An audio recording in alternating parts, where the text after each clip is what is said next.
আমরা যেন মহারাজের কাছে ফেল না, কিছু একটা করতেই হবে। আমার মাথাটা গরম হয়ে যাচ্ছে। গোপালের মতন রাজসভার ময়লাকে যতক্ষণ না ফেলা যাচ্ছে ততক্ষণ আমার মাথা জ্বলন্ত কয়লা হয়েই জ্বলবে। পণ্ডিত মশাইয়ের মাথায় একটা বুদ্ধি আছে মন্ত্রী মশাই। আপনি যদি সেই অনুযায়ী উঁচির কাজ করেন তাহলে বেটা গোপালের কপালে দুর্গতির সীমা থাকবে না। এই কি বুদ্ধি, কি বুদ্ধি? আপনি বরং এই ব্যাপারে পণ্ডিত মশাইয়ের সাথে একবার আলোচনা করে নিন। আমি চলি, কেমন? আমি চলি। হ্যাঁ হ্যাঁ, এসো এসো এসো এসো।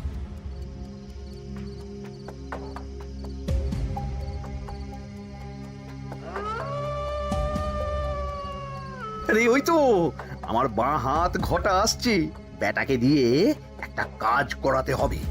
এ কি মন্ত্রী মশাই, আপনি এখানে দাঁড়িয়ে কি করছেন? এই একটা গুরুত্বপূর্ণ ব্যাপারে কথা বলছিলাম।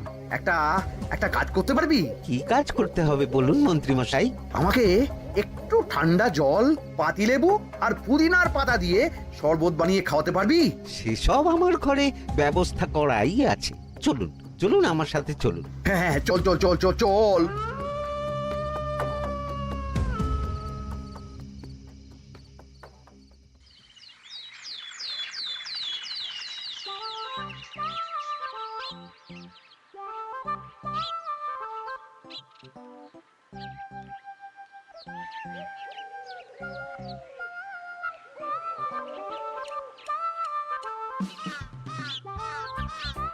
কি ব্যাপার পণ্ডিত, এত গুম মেরে আছো কেন? সকাল সকাল গিন্নি খুব বকেছেন মনে হচ্ছে। গিন্নির বাক্য সুধায় কান ভরে গেছে, আর কিছুই কানে ঢুকছে না। আরে দাঁড়াও দাঁড়াও পণ্ডিত, দাঁড়াও জ্যোতিষী। পণ্ডিত তো আমার কথা শুনতেই পেল না মনে হচ্ছে। তুমি তো দূর থেকে বলেছো, আমি তো বলেছি পাশ থেকে, তাতেও শুনতে পাইনি। কানের পোকা হলো নাকি? কি গো পণ্ডিত, ব্যাপার কি? কেমন বুঝছো?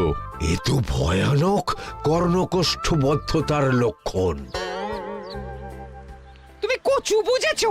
আমার হয়েছে কর্ণগোপাল, তোমাদেরও হতো, কিন্তু তোমাদের দোকান কাটা বলে হয়নি। তুমি আমাদের অপমান করছো। তোমাদের অপমান বোধ থাকলে কোনো শব্দই কানে ঢুকতো না, শুধু একটাই শব্দ কানে বাজতো, গোপাল গোপাল গোপাল। এবারে রাজসভায় কিভাবে হেনস্থা হতে হলো মনে নেই?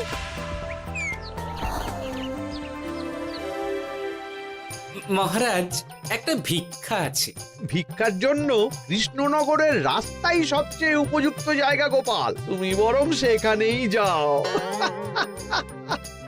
মন্ত্রী, মন্ত্রী মশাই ঠিকই বলেছেন মহারাজ। যে যার নিজের জায়গা থেকে কথা বলে। কুকুর বলে ভৌ ভৌ, বেড়াল বলে মিউ মিউ, কাক বলে কা কা। মন্ত্রীর ভিক্ষার জায়গা কৃষ্ণনগরের রাস্তা, আর গোপালের ভিক্ষার জায়গা মহারাজ কৃষ্ণচন্দ্রের দুয়ার। বলো কি ভিক্ষা? বাড়িতে পুজো আছে মহারাজ, খরচা অনেক, কিছু ঋণ আবশ্যক। যদি 100 মোহর। ঋণ তোমাকে আমি দিতে পারবো না গোপাল। পুজো উপলক্ষে তোমাকে আমি 100 মোহর দিলাম। মহারাজ, আমিও ঠিক এই কথাটাই বলতে যাচ্ছিলাম। আমরাও তাহলে বাড়িতে পুজো করব। পুজোর জন্য আমাদের অনেক খরচ, তাই যদি... অবশ্যই অবশ্যই, কত ঋণের প্রয়োজন খাজাঞ্চির কাছ থেকে নিয়ে নিও, সুদটা আমি মাফ করে দিলাম। মহারাজ, গোপালকে দান আর আমাদের ঋণ? হ্যাঁ, কারণ তোমরা নিজেরা খাবে, কিন্তু গোপাল অন্যদের খাওয়াবে। গোপালের মতো মানুষের সঙ্গে থাকাই হলো রাজধর্ম। কিন্তু তাছাড়াও তোমরা হলে 80 যাই বেতন পাই দলের লোক। গত 1 বছরে তোমার কোন মন্ত্রণা দেশের কাজে এসেছে? পণ্ডিত কোনো নতুন তত্ত্ব শুনিয়েছে? জ্যোতিষী কোনো অমোঘ ভবিষ্যৎবাণী করেছে? আর বৈদ্য 3 বছর ধরে আমার হাঁটুর ব্যথা সারাতে পারেনি। কিন্তু গোপাল, গোপালের ভাঁড়ে হাস্যরসের কখনো অভাব হয়নি। মনে আছে? আছে। কিন্তু করার তো কিছু নেই। আছে। কিছু ভেবেছো নাকি পণ্ডিত? তোমাদের মনে আছে মহারাজ মোহর দেওয়ার পর গোপাল সেদিন বলেছিল, কি গোপাল, খুশি তো? মহারাজ, আপনি আমাকে এক মুঠো ধুলো দিলেও আমি খুশি। সেই ধুলো মুঠোই আমি সোনা মুঠো করে ফেলবো। মনে নেই আবার? একটু ঝেড়ে কাশো তো দেখি পণ্ডিত, কি ভেবেছো? যা হবে দেখতেই পাবে।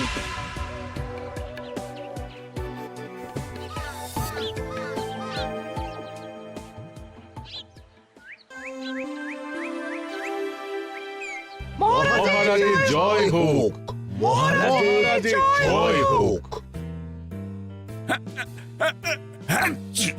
ওরে বাবা, এই যে সকাল সকাল চান করে ঠান্ডা লেগে গেল মনে হচ্ছে।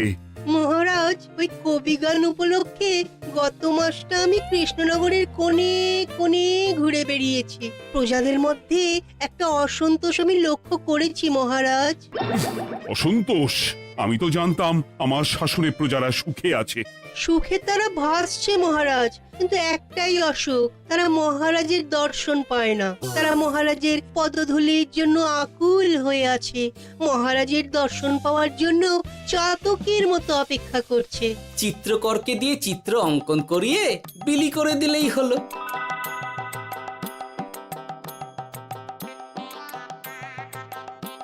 খুব ধুলো হয়েছে মহারাজ, কিন্তু এত ধুলো। কালকের ঝড়ে ঢুকেছে। ঝাড়ুদার,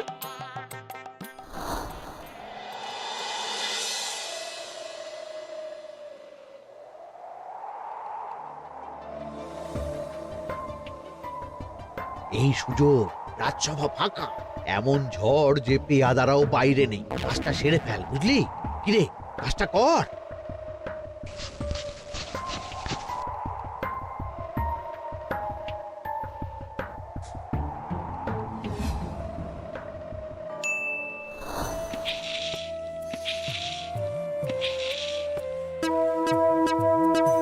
এত ধুলো! উফ, মহারাজ, কাল ঝড়টা বড় সাংঘাতিক হয়েছিল। তা বটে। আচ্ছা গোপাল, তুমি বলেছিলে মহারাজ তোমাকে এক মুঠো ধুলো দিলেও সেটা সোনা হয়ে যাবে। এখনো সেই কথাই বলছি। মন থেকে বলেছিলে না মহারাজকে তেল দেবার জন্য? তেল দেওয়ার দায়িত্বটা তো আপনি নিজের কাঁধেই নিয়ে ফেলেছেন। আমি যা বলি সত্যি বলি। আজ যদি এই 4 ঝুড়ি ধুলো মহারাজ তোমাকে উপহার দেন, তখনও একই কথা বলবে? নিশ্চয়ই।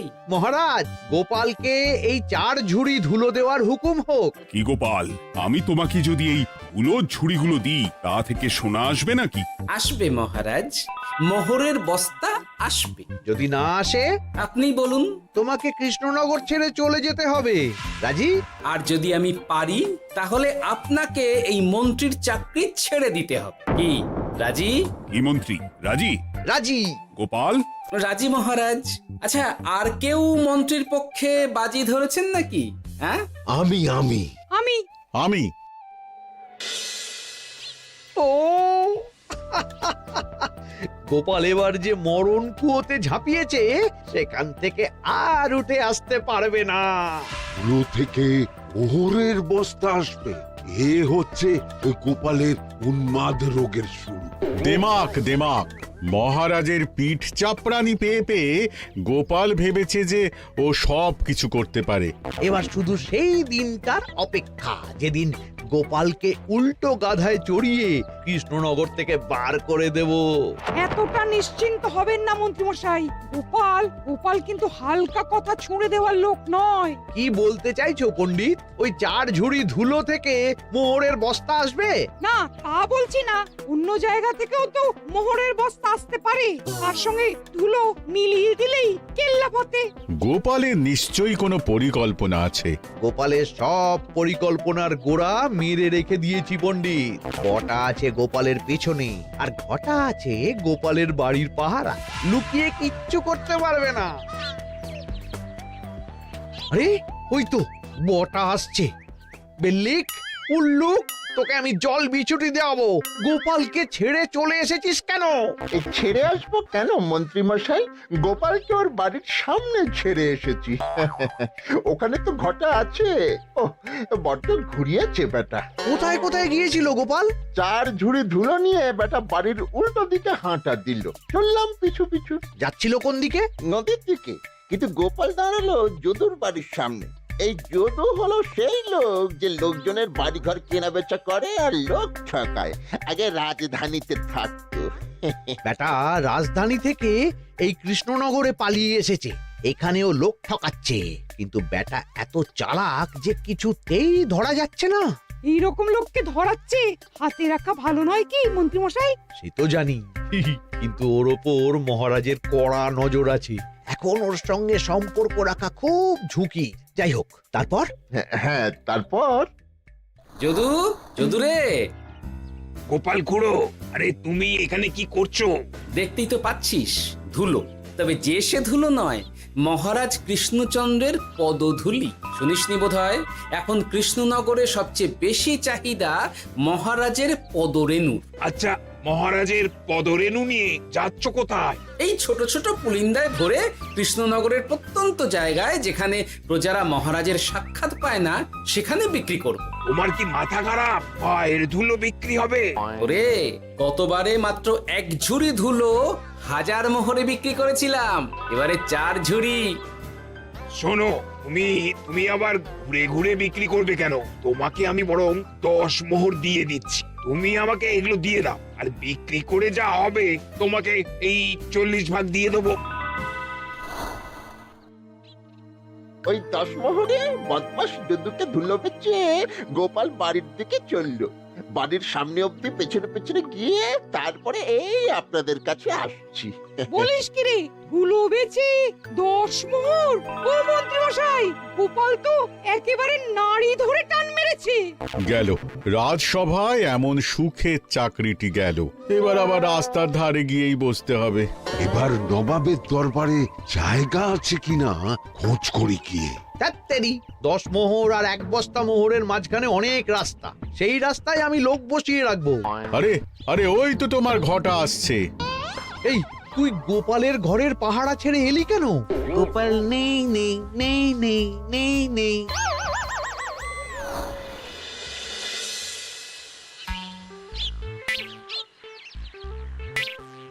আরে, ভয় পেলি নাকি? না না না না না, ভয় পাবো কেন? শোন, তোকে পেয়ে আমার খুব ভালো হলো বুঝলি। তোকে আমার একটা কাজ করতে হবে। বলো বলো। আসলে বুঝলি, আমার না গিন্নিকে নিয়ে তার বাপের বাড়ি যাওয়ার কথা ছিল, কিন্তু হঠাৎ বিশেষ কাজে আমাকে খামবাজে চলে যেতে হচ্ছে। এখন আমি গিয়ে গিন্নিকে বললে বুঝতেই পারছিস কুরুক্ষেত্র হয়ে যাবে একেবারে। তাই আমি কাউকে খুঁজছিলাম যে আমার বাইরে যাওয়ার খবরটা আমার গিন্নিকে গিয়ে দেবে। তুই পারবি বাবা ঘটা? ওরে বাবা, আরে আরে আরে, ভয় পাস না, তোকে গিয়ে মুখে কিছু বলতে হবে না। এই নে, এই চিঠিটা আমার বউকে দিবি।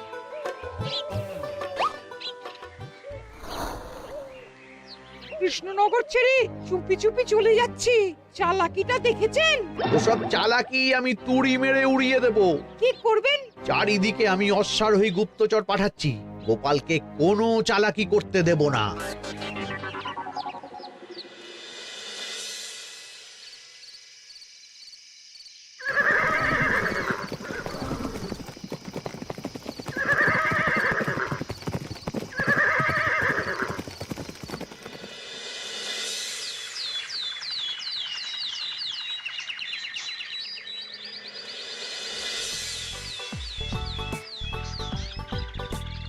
অং বং পিং পং। হ্যাঁ, ওরে বাপ রে, এ আবার কি বলে? মানে বুঝিতে পারিলে না? অং বং পিং পং অর্থাৎ আইসো আমার নিকট বিদেশি জাদু শরবত আছে, ইহাতে তৃষ্ণা নিবারিত হয়, শক্তি বৃদ্ধি হয়, ঘুম ভালো হয়, সম্পর্কের উন্নতি হয়, জামা কাপড় ফর্সা হয়, তু শব্দ না করে সকাল সকাল কষ্ট পরিষ্কার হয়, মূল্য মাত্র 1 মোহর। বলো, ওইটুকু অং বঙ্গের মধ্যে এত কিছু? ঠিক আছে, তা দাও দেখি, আপাতত টেস্টটা তো মিটু, বাকিগুলো পরে বোঝা যাবে।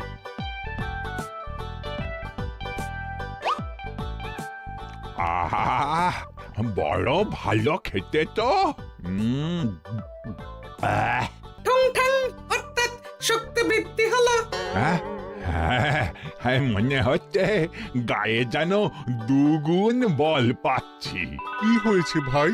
এ কে? এ ভিন দেশ থেকে জাদু শরবত নিয়ে এসেছে গো। জাদু শরবত ভিনদেশ? একেবারে বহু ভুজা শরবত। খেলে তেষ্টা যাবে, গায়ে জোর হবে, ঘুম হবে, সম্পর্ক ভালো হবে, জামা কাপড় ফর্সা হবে, সকালে হ্রাস করে পেটও পরিষ্কার হবে। সে কি? দাও গো ভাই, আমাকেও দাও। গুড় জল, সঙ্গে একটু ভাজা মশলা, আমচুর আর বিট নুন, শুদ্ধ দেশি জিনিস। জানলে কেউ ছুঁয়েও দেখতো না। কিন্তু একটু বিদেশি গন্ধ দিতেই একেবারে হট্ট মেলা। আরে তোমরাও এসেছো দেখছি। সং সং শঙ্কা, লং লং লঙ্কা। মানে অর্থাৎ এই শরবত খেলে আর শঙ্কা নাই, বুদ্ধি লঙ্কার মতন ঝাল হয়ে যাবে। তারপর ডং ডং ডঙ্কা, টং টং টঙ্কা, ফাইন ফাইন, অর্থাৎ টাকা আসবে আমার কাছে।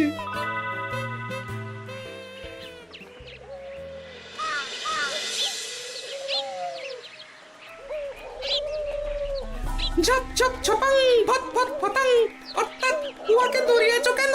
বেটা জোচ্চোর অনেককে ঠকিয়েছে। অনেক দিন থেকে তককে তককে ছিলাম। এবার এই ধুলো নিয়ে মহারাজের পায়ের ধুলো বলে বিক্রি করছিল।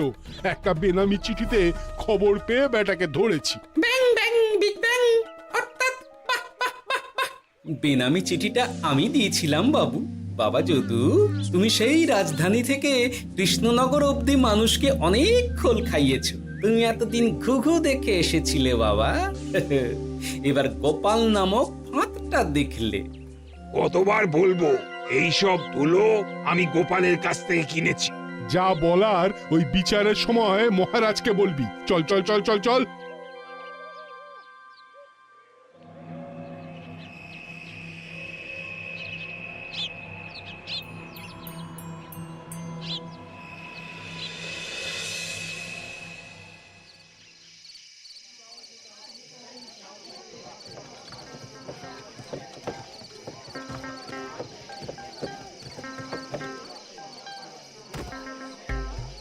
ঝন্টু মন্টু ননাঙ্কু।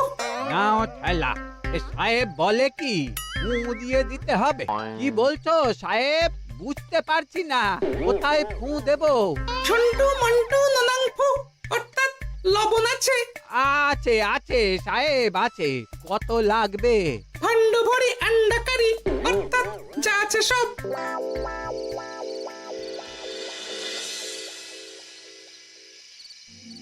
ব্যাস, মোটামুটি আশেপাশে সব দোকানের নুন এখন আমার জিম্মায়। এবার আসল মজা শুরু হবে।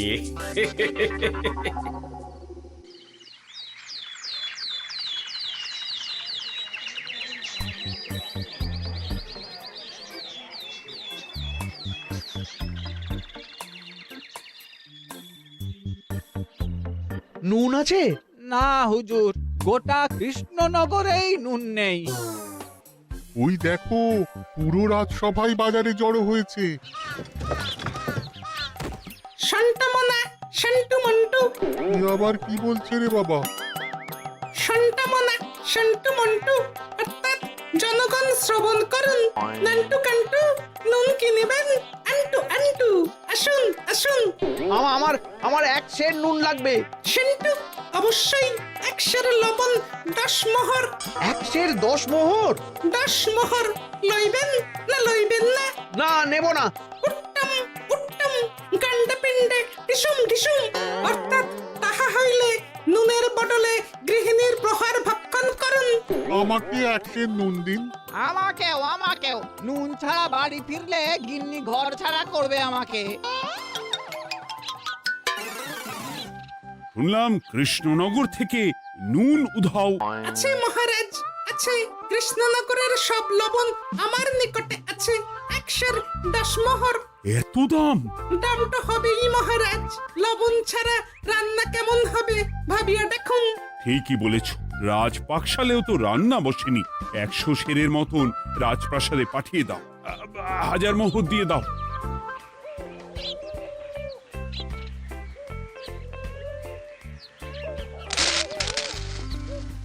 ব্যাস, এক বস্তা মোহর হয়ে গেছে। গোপাল? হ্যাঁ মহারাজ, গোপাল, যে 4 ঝুড়ি ধুলো থেকে এক বস্তা মোহর রোজগার করেছে। ইয়া বাত! চলো রাজসভায়, পুরো গল্পটা শুনতে হবে। সকলেই এসো তাহলে রাজসভায়। কিন্তু মহারাজ, যারা বাজি হারলো তাদের তো চাকরি গেছে, তো তারা রাজসভায় যাবে কি করে? ঠিক ঠিক ঠিক বলেছ। আর যারা বাজি হারলো তারা বাদ, বাকিরা চলো। এই সেরেছে, গোপাল তো আবার বাজি মেরে দিল। ও মহারাজ, আমাদের দেখুন। ও মহারাজ, আমাদের দেখুন। ও মহারাজ। হ্যাঁ